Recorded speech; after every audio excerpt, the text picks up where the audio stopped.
Hello everyone, welcome back to my channel Wangxian fan fiction explanation. और आज मैं आपके साथ Wangxian fan fiction white omega fox का नेक्स्ट पार्ट शेयर करने वाली हूं। तो चलिए आज का पार्ट हम शुरू करते हैं। तो इससे पहले वाले पार्ट में हमने देखा था कि वांग जी को पता चल गया था कि वी यिंग को कुछ भी वांग जी के बारे में याद नहीं है। लेकिन जब वी यिंग ये बोलता है कि उसे ऐसा लगता है जैसे वो उसे जानता हो, वांग जी को एक थोड़ा सा रिलीफ फील होता है। वहीं दूसरी तरफ जब कैंगसे सेरन और वी चांग से एक दूसरे से बातें कर रहे थे, तब वी चांग से ने कैंगसे सेरन से कहा कि वो वी यिंग को उसकी खोई हुई यादें वापस दे दे, वरना वी यिंग इसी तरह से अपने आप सफ़र करता रहेगा। वांग जी ने भले ही वी यिंग के साथ बहुत गलत किया हो, लेकिन उसने सज़ा पाई है। 5 साल एक छोटा समय नहीं होता अपनी फैमिली से दूर रहना। उसे तो ये भी नहीं पता कि उसके 2 बच्चे हैं प्यारे प्यारे, कितना मुश्किल होता है ऐसे रहना। कैंगसे सेरन वी चांग से बातें सुनने के बाद बोलते हैं नहीं, वो ऐसा नहीं करेगी। लेकिन वी चांग से उन्हें बोलते हैं कि उन्होंने आज तक उनसे कुछ नहीं मांगा, प्लीज़ वो वी यिंग को उसकी यादें लौटा दें, क्योंकि वो अपने बेटे वी यिंग को इस तरह से सफ़र होता हुआ नहीं देख सकते थे। आखिरकार वो ये बोलकर वहाँ से चले जाते हैं। अब बस कैंगसे सेरन ही वहाँ पर रह जाती हैं।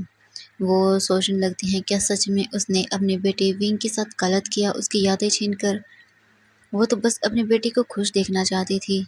कैंगसे सेरन बहुत देर तक इसी तरह वहाँ खड़ी रहती हैं और सब चीज़ें सोचने लगती हैं। उसकी आंखों से भी आंसू गिरने लगते हैं। और वहाँ दूसरी तरफ रूम में वांग जी और वे यिंग एक दूसरे को देखे जा रहे थे। वे यिंग वांग जी की ओर देखता है और उससे कुछ पूछने ही वाला था, लेकिन तभी उस रूम का डोर ओपन होता है। वे यिंग जब डोर की ओर देखता है तो वहाँ पर कैंगसे सेरन खड़ी हुई थी। जब वांग जी कैंगसे सेरन को वहाँ देखता है, तब वो वी यिंग के पास से उठ जाता है और साइड में जाकर खड़ा हो जाता है। कैंगसे सेरन बिना वांग जी की ओर देखे हुए वी यिंग के पास आते हैं, उसके पास बैठते हैं और बोलते हैं, वी तुम बेटा ठीक तो हो ना। वी यिंग अपने सिर को हाँ में हिला देता है। वी यिंग अपनी मॉम से बहुत सारी चीज़ें पूछना चाहता था, लेकिन वो कुछ भी नहीं पूछ पा रहा था। वो हेजिटेट कर रहा था। कैंगसे सेरन वी यिंग की इस हेजिटेशन को देख के समझ गई थी कि वी यिंग उससे पूछना चाहता है, लेकिन वो कुछ पूछ नहीं रहा क्योंकि वो अपने मॉम और डैड को हर्ट नहीं करना चाहता। तभी वहाँ पर वी चंग से भी आ जाते हैं। वो वांग जी के पास जाकर खड़े हो जाते हैं और उसे एक सेटिस्फाइड लुक देते हैं। वांग जी बस चुपचाप कैंगसे सेरन और वी यिंग को ही देखने लगता है। कैंगसे सेरन वी यिंग का हाथ पकड़ती हैं और बोलती हैं, वी बेटा मुझे माफ़ कर देना, मैंने तुम्हारी इजाज़त के बिना मैंने तुम्हारी यादें मिटाई। मैं जानती हूँ मैं गलत कर रही थी, लेकिन मैं तुम्हें हर्ट होता हुआ नहीं देख सकती थी। मैं तुम्हें उस दर्द में नहीं देख सकती थी, इसलिए मैंने वो सब किया। वी जिंग जब अपने मॉम की ओर देखता है तो उनकी आंखों में आंसू थे। वी यिंग ये देखकर बोलता है, नहीं, आपने कुछ भी गलत नहीं किया। आप मुझे हर्ट होता हुआ नहीं देख सकती थी, इसीलिए आपने ऐसा किया। कैंगसे सेरन वी यिंग की ओर देखती हैं और बोलती हैं, मुझे माफ़ कर देना वी, मैं जानती हूँ मैंने गलत किया है। इतने साल तक तुम्हें तुम्हारे अल्फ़ा से दूर रखना, मैं जानती हूँ ये बहुत गलत है। बिना तुम्हारा फ़ैसला जाने कि तुम उसके साथ रहना चाहती हो या नहीं। मैंने जो कहा तुमने उसे माना, जो दिखाया उसे माना। इसके लिए मुझे माफ़ कर देना। लेकिन अब मैं तुम्हें सब बताना चाहती हूँ। कैंगसे सेरन वी यिंग के पास से खड़ी होती हैं और वो धीरे-धीरे वांग जी की ओर जाती हैं। वांग जी जो कंटिन्यूअसली बस उन्हें ही देख रहा था। कैंगसे सेरन वांग जी का हाथ पकड़ती हैं और उसे लेकर वी यिंग के पास आते हैं और उसे वहीं बैठने का इशारा करते हैं। वांग जी भी वहीं बैठ जाता है। इसके बाद कैंगसे सेरन वांग जी का हाथ लेती हैं और फिर वो दूसरा हाथ वी यिंग का लेती हैं और उनके हाथों को एक साथ जोड़ते हुए बोलती हैं, वी मैंने जो तुम्हारी यादें मिटाई थी वो ये है उन यादों में तुम्हारे साथ तुम्हारा अल्फ़ा रेन वांग जी। वी यिंग जब ये सुनता है तो उनकी आंखों से आंसू गिरने लगते हैं। कैंगसे सेरन वांग जी की ओर देखती हैं और बोलती हैं, आई एम सॉरी बेटा, मुझे तुम भी माफ़ कर देना कि मैंने तुम्हें बिना पूछे तुम्हारे मेको को यहाँ ले आई। वांग जी जब ये सुनता है तब वो उनकी ओर देखता है और बोलता है, नहीं प्लीज़ प्लीज़ आप मुझसे माफ़ी मत मांगिए, गलती तो मेरी है। मेरी गलतियों की वजह से ही आपने विंग को मुझसे दूर किया। अगर मैं पहले से ही विंग का ख्याल रखता, उसके साथ वो सब न करता, तो शायद विंग कभी मुझे छोड़कर नहीं जाता और आपको भी वो नहीं करना पड़ता। कैंग सेरन जब ये सब सुनती हैं तो उनकी आंखों से एक आंसू नीचे गिर जाता है और वो स्माइल करती हैं और वे यिंग और वांग जी को दोनों को एक साथ ही गले लगा लेते हैं। तभी वी चांग से वहाँ आते हैं और बोलते हैं, ये क्या, तुम्हें तुम्हारा दामाद मिल गया, तो तुम अपने पति को तो भूल गई हो कैंग से। जब कैंग सेरन ये सुनती हैं तब वो स्माइल करती हैं और बोलती है, नहीं मैं आपको नहीं भूली हूँ। इसके बाद वी चांग से भी उन तीनों को एक साथ हक कर लेती हैं। ये मोमेंट बाहर खड़े हुए जियांग फेंग म्यान, मैडम यू और जियांग चैंग देख रहे थे और उनके साथ ही उनके वो तीनों बच्चे भी थे। जियांग चैंग, मैडम यू और जियांग फेंग म्यान तीनों की ही आंखों से आंसू आ जाते हैं जब वी चांग से पीछे की ओर देखते हैं तो वहाँ पर गेट पर वो सभी भी खड़े हुए थे। जब वी चांग से उनकी ओर देखती हैं तो वो स्माइल करते हुए बोलते हैं, आप लोग क्या देख रहे हैं, आप भी तो हमारी फैमिली है ना। तो फिर ये बोलकर वो उनकी ओर भी हाथ बढ़ाते हैं। उसके बाद वो सभी लोग भी वहाँ आ जाते हैं और सब लोग एक बहुत बड़ा ग्रुप हग करते हैं। सभी की आंखों में आंसू थे।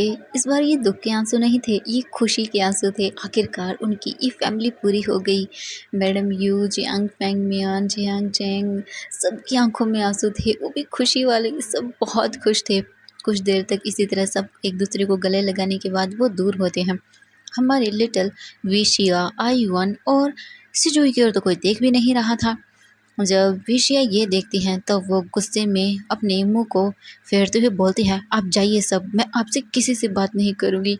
आप मुझे बिना कुछ बताए यहाँ सब हग कर रहे हैं और मुझसे तो किसी ने बात भी नहीं की, मुझे तो किसी ने देखा भी नहीं। विशिया एक पाउटी फेस के साथ अपने फेस को टर्न कर लेती हैं। वेश्या की आवाज़ सुनने के बाद सब लोग उनकी ओर देखते हैं। तब उन्हें जाकर पता चलता है कि यहाँ पर ये तीनों लिटिल बच्चे भी हैं। तब जाकर वो वेश्या की ओर देखते हैं। वेश्या जो उनकी ओर पीट करके खड़ी हुई थी और वो बहुत गुस्से में दिख रही थी। ये देखने के बाद मैडम यू एक स्माइल करती हैं और वो कैंग सेजरन की ओर देखती हैं। कैंग सेजरन भी उनकी ओर देखकर एक स्माइल करती हैं। फिर वो उन दोनों के पास जाती हैं। दोनों नीचे बैठती हैं और उन तीनों बच्चों की ओर देखती हैं और बोलती हैं, विशिया, आईवान यहाँ आओ। फिर वो आईवान और विशिया को अपने पास लाती हैं और उनकी ओर स्माइल करती हुई देखती हैं और बोलती हैं, बेटा मेरे पास तुम्हारे लिए एक गिफ्ट है। जब विशिया ये सुनती है तो वो बहुत खुश हो जाती है और बोलती है, सच में ग्रैंडमा, बताइए ना मुझे क्या गिफ्ट है, मुझे देखना है, प्लीज़ प्लीज़ मुझे बताइए ना। विशिया इतनी एक्साइटेड हो गई थी, वो सब भूल गई थी। कैंग सेरन उन दोनों बच्चों की ओर देखती है और बोलती है, मैं चाहती हूँ कि ये गिफ्ट तुम्हें तुम्हारी मम्मा दें। चलो तुम्हारी मम्मा के पास। इसके बाद कैंग सेरन उन दोनों बच्चों को लेकर वी यिंग के पास आती हैं। वी यिंग को अभी भी ज़्यादा वांग जी को लेकर कुछ भी याद नहीं था। इसके बाद वो वी यिंग के पास बैठती हैं और बोलती हैं, वी अपनी आंखें बंद करो। वी यिंग अपनी आइज़ को क्लोज कर लेता है। कैंग सेरन अपने एक हाथ को विंग के फोरहेड पर रखती हैं और कुछ स्पेल पढ़ना शुरू कर देती हैं। वहाँ पर एक छोटी सी तेज़ रोशनी होती है। इसके बाद वी यिंग जब धीरे धीरे अपनी आइज़ को ओपन करता है तब वो वांग जी को देखता है। वी यिंग जब वांग जी को देखता है तब उसकी आंखों से आंसू गिरने लगते हैं। वी यिंग को सब याद था, कैसे वांग जी के साथ उसकी शादी हुई थी, किस तरह वांग जी ने उसे टॉर्चर किया था। वी यिंग को सब याद आ गया। वी यिंग की आंखों से बस आंसू गिर रहे थे और वो वांग जी की ओर देख रहा था। कैंग सेरन अब वी यिंग के पास से खड़ी होती हैं और वो वांग जी की ओर देखती हैं और अपने सिर को हाँ में हिलाती हैं। वांग जी जैसे ही कैंग सेरन के इशारे को देखता है वो अपने वी यिंग के पास जाता है। वांग जी वी यिंग को देख रहा था और वी यिंग वांग जी को। वी यिंग बहुत ही मुश्किल से बोलता है, लंजा। जैसे ही वांग जी वी यिंग के माउथ से अपना नाम सुनता है तब वो बहुत खुश हो जाता है और जल्दी से वी यिंग को हग कर लेता है। वी यिंग भी वांग जी को टाइटली हग कर लेता है।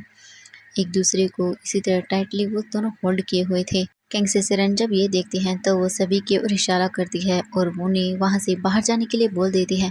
वेशिया, आईवन और सिजुई जो ये सब देख रहे थे उन्हें तो कुछ भी समझ नहीं आ रहा था। वेशिया तो बहुत कंफ्यूज थी क्योंकि उसके माइंड में बहुत सारे क्वेश्चंस थे। उसे जानना था कि ये कौन है और बार बार ऐसे मम्मा को हक कैसे कर सकता है। वेशिया गुस्से में उनकी ओर बढ़ने लगती है, लेकिन तभी कैंग सिसेरन वेशिया को पकड़ती हैं और बोलती हैं, यू लिटिल गर्ल, तुम मेरे साथ चलो। ये बोलकर कैंग सिसेरन उन सभी को वहाँ से बाहर ले जाती है। जब सभी बाहर आती हैं तब जाकर उनकी नज़रें वैन किंग पर पड़ती हैं, जो वहीं खड़ी हुई थी। जब कैंग सिसेरन और सब लोग वहाँ पर उस लड़की को देखते हैं तब वो सब उसके पास जाते हैं और उसे बो करते हैं। वैन किंग भी उन्हें देखने के बाद बो करती है और वो उनकी ओर देखने लगती है। कैंग सिसेरन वैन किंग की ओर देखते हुए बोलते हैं, तुम्हारा नाम क्या है? वैन किंग बोलती है, मेरा नाम वैन किंग है, मैं वैन कबीले से हूँ। इसके बाद कैंग सिसेरन उनकी ओर देखती हैं और बोलती हैं, तुम यहाँ क्या कर रही हो?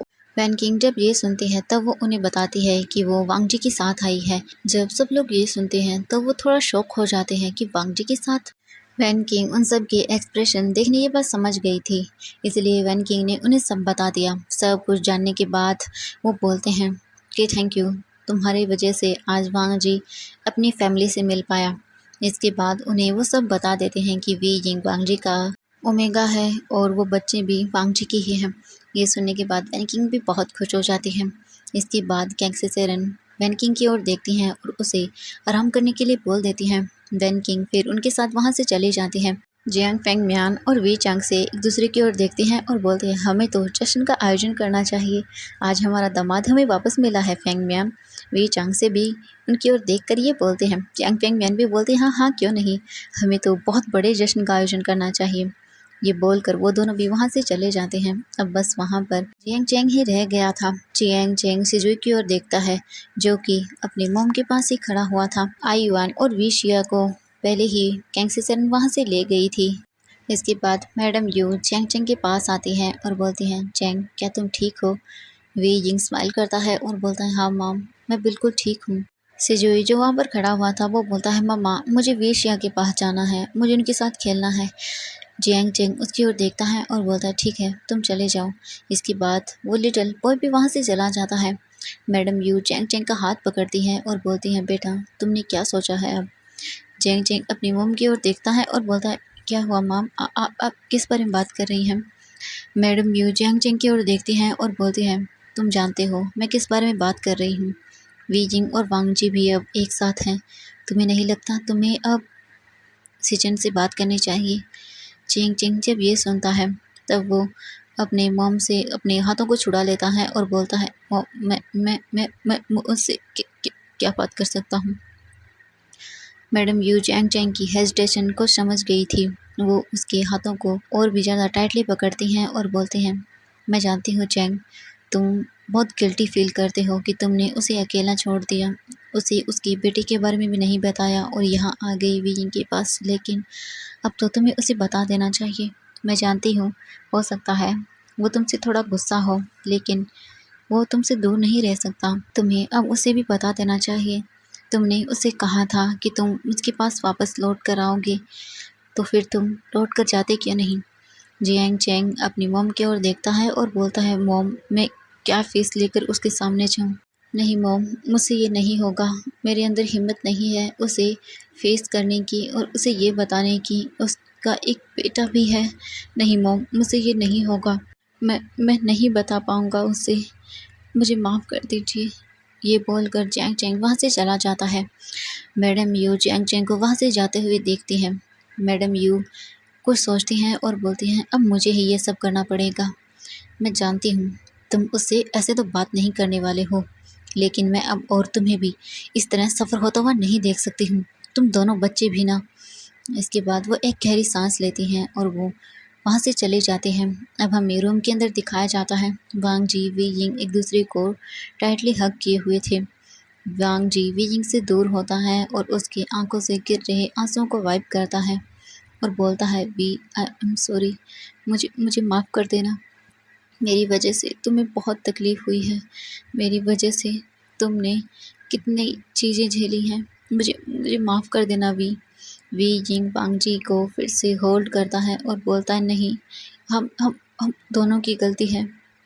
हम जानते हैं हम दोनों की गलती है। प्लीज़ अब रोना बंद करो। इसके बाद वांग जी वे यिंग की ओर देखता है। वे यिंग वांग जी की ओर देखकर एक स्माइल करता है। इसके बाद वो वांग जी के आंखों से गिर रहे आंसुओं को अपने हाथ से वाइप करता है और उसकी ओर एक स्माइल करते हुए देखता है और बोलता है, वांग जी तुम्हें पता है हम हमारे तो बच्चे हैं। वांग जी जब ये सुनता है तो वो बहुत खुश हो जाता है और वो बोलता है, क्या सच में भी वो वो दोनों बच्चे मेरे हैं? सच सच बोल रहे हो वी? वी यिंग एक स्माइल करता है और बोलता है, हाँ वांग जी सच में वो हमारे बच्चे हैं। वांग जी ये सुनने के बाद तो इतना खुश हो जाता है कि वो वी यिंग को इतनी टाइटली होल्ड कर लेता है वी यिंग को, जिससे थोड़ा पेन होता है और वो बोलता है, थोड़ी पेन की आवाज़ें निकालता है, जिससे वांग जी बोलता है, सॉरी सॉरी प्लीज़ प्लीज़ मुझे माफ़ कर देना। मैं बता नहीं सकता मैं कितना खुश हूँ। ये बोलकर वांग जी वे यिंग को बहुत ही टाइटली फिर से होल्ड कर लेता है। वे यिंग वांग जी की आंखों में खुशी देख सकता था। इसके बाद वांग जी वे यिंग से दूर होता है और बोलता है, और वो एक एक और बच्चा। वे यिंग स्माइल करता है और बोलता है, वो लैन सिचन और चेंग चेंग का बेबी है। वांग जी जब ये सुनता है तब तो वो और भी ज़्यादा खुश हो जाता है, क्योंकि उसे एक साथ इतनी ज़्यादा खुशी मिल गई थी। उसे बीजिंग मिल गया, उसे अपने बच्चे मिल गए और उसे ये भी पता चला कि उसके ब्रदर का भी एक बेबी है। वांग जी ये सुनने के बहुत बहुत ज़्यादा खुश हो जाता है। वो बीजिंग की ओर देखता है और बोलता है, गग गग गग पता है। बीजिंग जब ये सुनता है तब वो अपने सिर को ना में हिला देता है। वांग जी समझ सकता था कि लैन सिचन कितने खुश होंगे जब उन्हें ये पता चलेगा कि उनका भी एक बेबी है। वांग जी आज बहुत खुश था। उसे दुनिया की सारी खुशियाँ मिल गई थी, बस अब उसे और कुछ नहीं चाहिए था। उसकी फैमिली उसके साथ ही। वी यिंग वांग जी की ओर देखता है और बोलता है, वांग जी क्या क्या तुम उनसे मिलना चाहोगे? वी यिंग जब ये देखता है तब वो वांग जी की ओर एक स्माइल करता है और बोलता है, तो चलो उनसे मिलते हैं। ये बोलकर वे यिंग बेड से खड़ा होता है, वांग जी का हाथ पकड़ता है और वो वांग जी के साथ रूम से बाहर आ जाता है। जैसे ही वांग जी वे यिंग के साथ रूम से बाहर आता है, वो सब चीज़ें देखने लगता है। आज उसे सब चीज़ें बहुत सुंदर लग रही थी। बता नहीं सकता था कि वो कितना खुश है। वे यिंग भी ये देख रहा था कि वांग जी कितना खुश है। उसने आज से पहले वांग जी को शायद इतना खुश कभी नहीं देखा होगा। इसके बाद वांग जी वे यिंग के साथ वहाँ से चला जाता है। वे यिंग रास्ते में एक सर्वेंट से पूछता है कि बाकी सब कहाँ हैं। वो सर्वेंट उन्हें बता देता है कि मैडम यू कैंग सेसरन और जियांग फेंगम्यान सभी हॉल के अंदर हैं। वे यिंग उसके बाद फिर वांग जी के साथ हॉल की ओर चला जाता है। तो फ्रेंड्स आज के लिए बस इतना ही, मिलते हैं नेक्स्ट पार्ट में। तो मुझे कमेंट करके ज़रूर बताना कि आज का एक छोटा सा ये बहुत क्यूट सा पार्ट कैसा लगा। तो चलिए बाय बाय, मिलते हैं नेक्स्ट पार्ट में।